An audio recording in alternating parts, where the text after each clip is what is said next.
I have one thing to say about the 28mm focal length. Are you ready? Oh.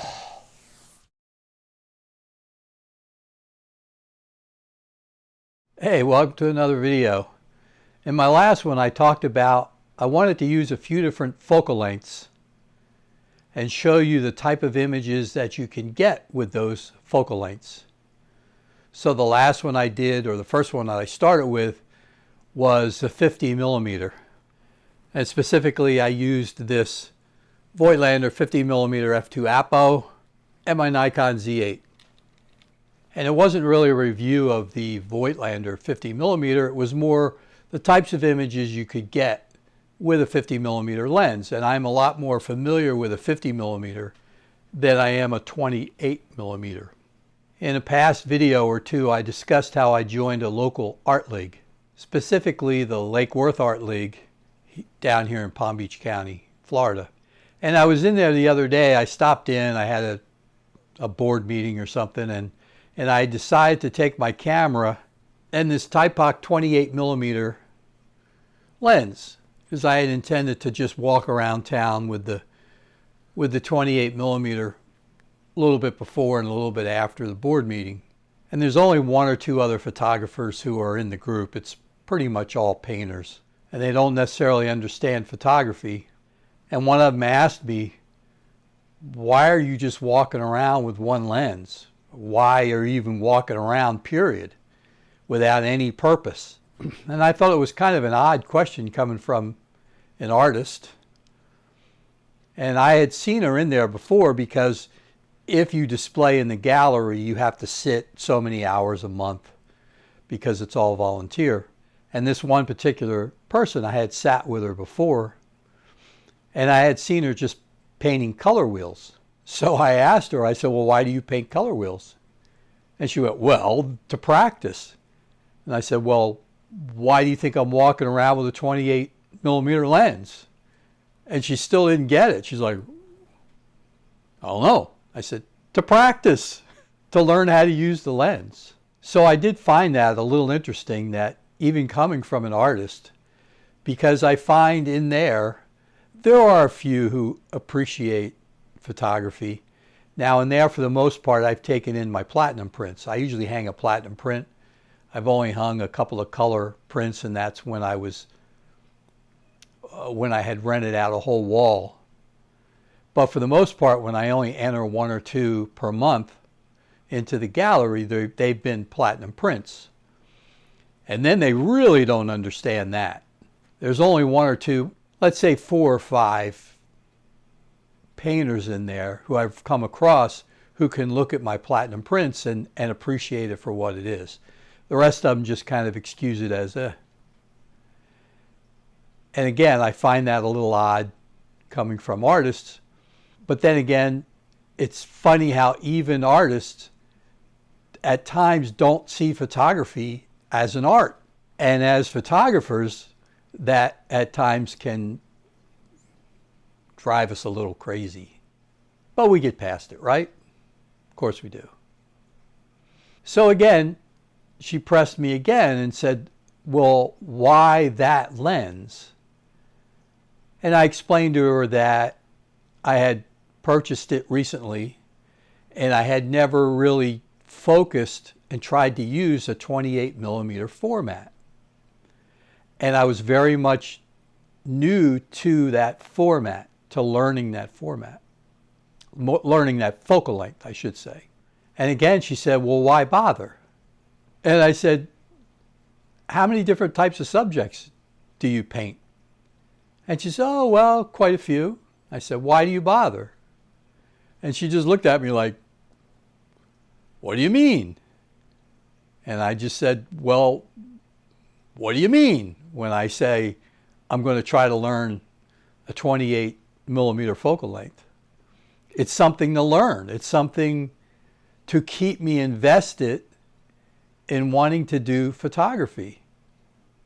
And I would throw that at you, that one of the reasons why I'm doing this series of, I started with the 50mm and now the 28mm, A, to practice, and B, to learn something new. Now this is the Thypoch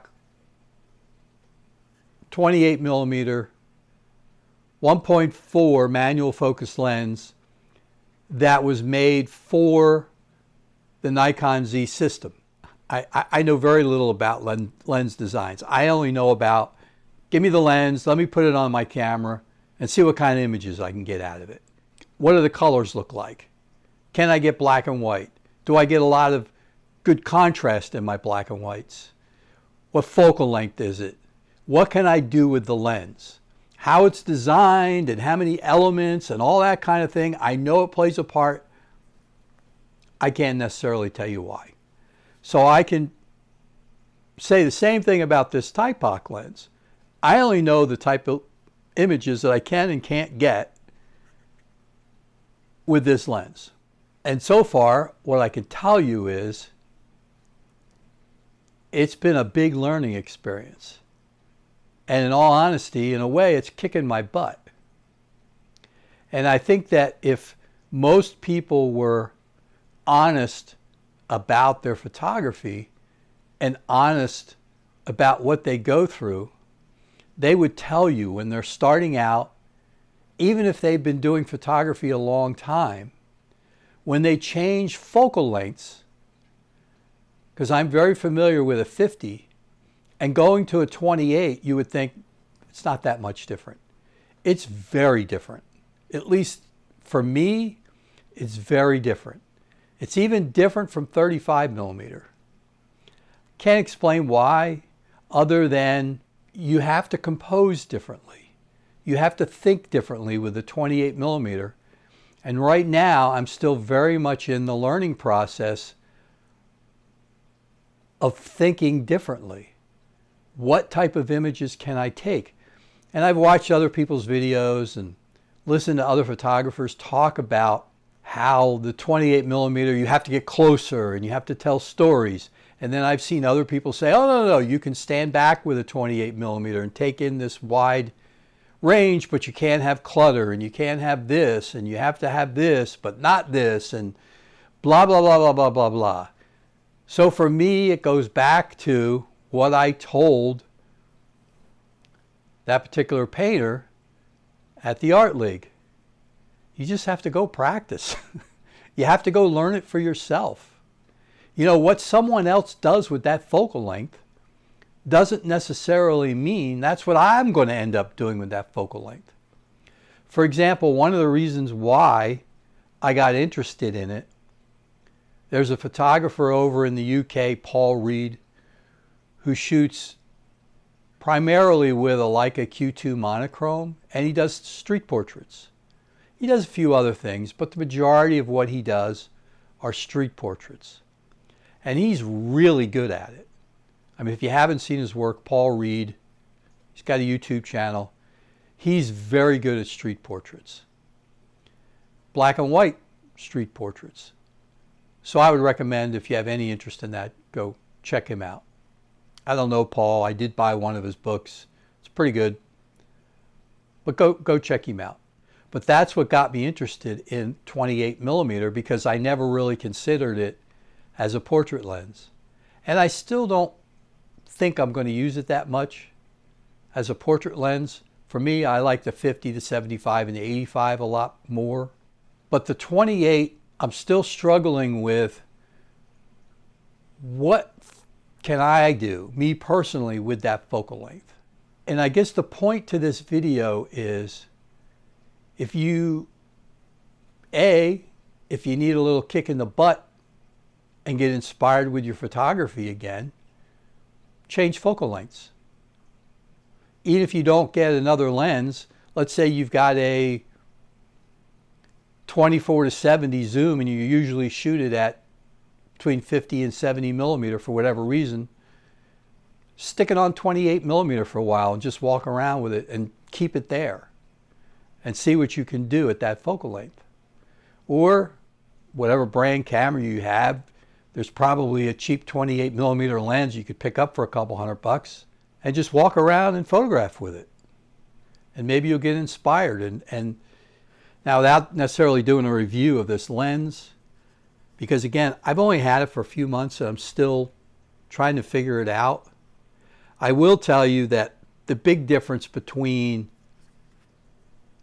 this lens and the Voigtlander 50, other than the obvious focal length, is the 50 Voigtlander is designed to work with the Nikon Z.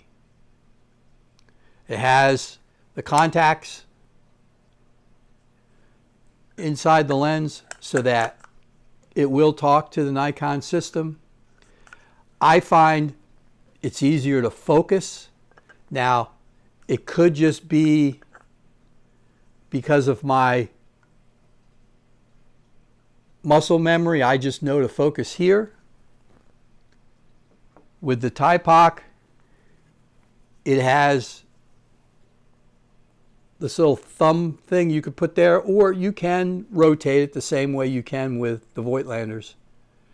But I'm still going back and forth between, well, do I use the thumb? Do I use this?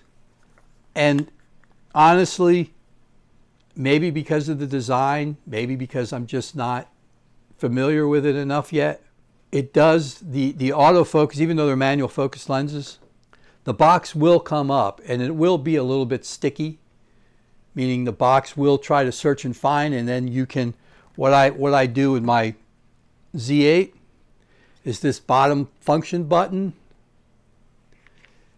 I can hit that to zoom in, and then I can find focus, so I'm just here, and then I can find focus, or I just hit it in and try to find focus.